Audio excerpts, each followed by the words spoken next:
I started from the question of how come some people enjoy other people's suffering so that it makes violence enjoyable, so that people find it heroic to punish people that they judge as bad. And then how come other people in the same society are just the opposite? They get their joy not in believing that there's bad people that need to be punished, but they get their joy in contributing to people's well-being. So I then saw that there was quite a different language and quite a different consciousness on the part of people who behaved in the violent way as opposed to the compassionate way. And I decided to try to clarify that. What is the nature of communication that helps us to connect in a way in which we enjoy contributing to each other's well-being? And how is that process of communication different in the people who contribute to the violence of others?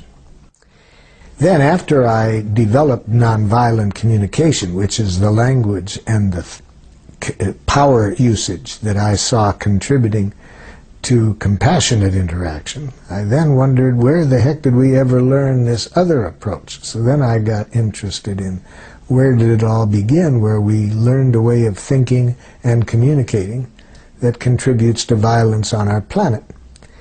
And here scholars and scientists like Walter Wink, the theologian, and his book The Powers That Be, and others who share his perspective, trace this back to about 8,000 years ago when various things happened I won't go into now, but we came out of it with organizing ourselves in terms of where a few people who claim to be superior dominate others.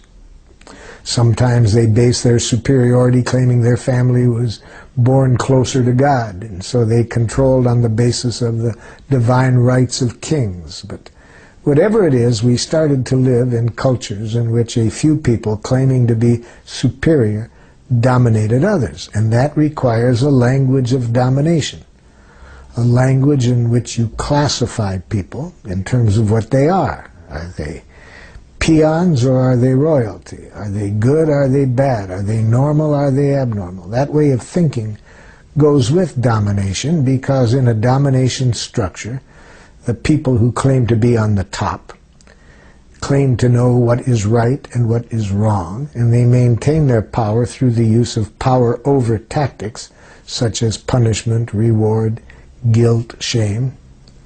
And so they need a language that justifies the use of punishment and reward, the language of retributive justice in which you make judgments of what the other person deserves. And that is dependent on how you judge them, whether good or bad, right or wrong, and so forth. So that's how I think it all began, about 8,000 years ago, when we started to have domination structures in which a few people dominated many. Before that, when we were more in the hunter-gatherer style of society, people that I trust in their studies anthropologically tell me we didn't have violence in the rate that we have since. So nonviolent communication now tries to get us back to what I think is a more natural way of communicating. So I think where we've gotten is an evolutionary snag, where we've gotten stuck on the basis of some unfortunate learning over 8,000 years. And nonviolent communication helps us come back to life, back to a more natural way of living, where our evaluations are on the basis of how needs are served. Are we meeting our needs and the needs of others, rather than who is what? Who's right, who's wrong, who's good and who's bad? No. Are our needs getting met? And if not, what can we do so that everyone's needs get met? That's the language of nonviolent communication. Our training is based on the assumption that the kind of beliefs and judgments that people have that lead them to dehumanize one another and to deny each other's rights, that language, we think, is a distortion of need language. That people are trying to say is that our needs are in danger. Some of our needs are in danger. But they are not given a language that helps them to say that. So they go to justifying this on the basis of what their interpretation is of what words were that were written down centuries before.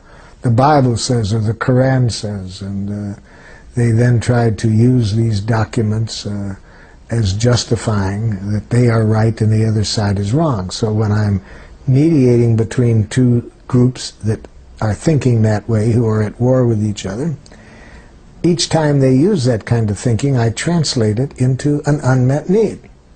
So when I'm working with two groups, such as two tribes that I was working with in northern Nigeria that were at war with each other, and I ask, what needs of yours are not being met? And I'm confident if we can get everybody's needs clarified, we'll find a strategy for meeting the needs of people on both sides.